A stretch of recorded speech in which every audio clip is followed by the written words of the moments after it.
কেউ আপনাকে সবার সামনে খুব ছোট করেছে, অপমান করেছে, এমন কিছু বলেছে যেটা ভুলতে পারছেন না।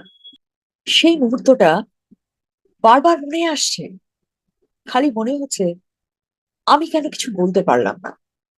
শরীরে যখন কারোর আঘাত লাগে, চিৎকার করা যায়, যন্ত্রণায় কুকিয়ে ওঠা যায়। কিন্তু যখন আত্মসম্মানে আঘাত লাগে, সেটাকে গিলে ফেলতে হয়, হাসতে হয় সহ্য করে, এমন ভাব করতে হয় যেন কিছুই হয়নি, তাই না?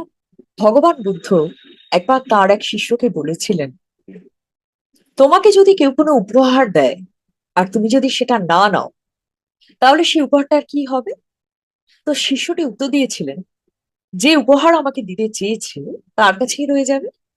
ঠিক সেই রকমই, যদি কেউ অপমান করে, যদি কেউ রাগ দেখায়, সেই রাগ বা অপমানটাকে যদি আমরা না নিই, গ্রহণ যদি না করি, তাহলে সেই অপমান, সেই রাগ তার নিজের কাছেই রয়ে যায়। অপমান তখনই কাজ করে যখন সেই অপমানটাকে আমরা গ্রহণ করি। খুব অদ্ভুত লাগছে না কথাটা শুনতে, যে কেউ আমাকে অপমান করলো, আমি সে অপমানটাকে গ্রহণ করবো না, কেমন করে সম্ভব? কি জানেন বন্ধুরা, সাইকোলজিতে একটা কথা আছে, হার্ট পিপল হার্ট পিপল। মানে একটা মানুষ অন্য মানুষকে তখনই আঘাত করে, অপমান করে, কষ্ট দেয়, যখন সেই মানুষটা নিজে ভেতরে ভেতরে ইনসিকিউর, নিজে অক্ষম।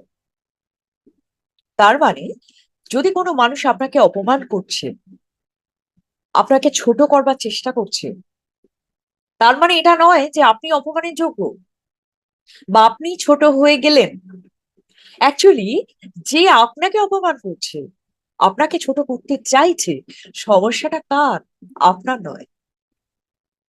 বুঝলেন কিনা? তাই এবার থেকে একটা কাজ করুন, যখন কেউ অপমানজনক কথা বললেন বা যেখানে আপনার আত্মসম্মান আঘাতপ্রাপ্ত হলো, তার সে কথাটা একটা কাগজে লিখে ফেলুন। তারপর নিজেকে জিজ্ঞাসা করুন, এই যে শব্দটা, এই যে কথাটা, এই যে বাক্যটা আমাকে বলা হয়েছে, এটা কি সত্যি? আমি কি সত্যি এটা? দেখবেন অধিকাংশ ক্ষেত্রে আপনার ভেতর থেকে উত্তর আসবে, না, এটা একেবারেই তুমি নয়।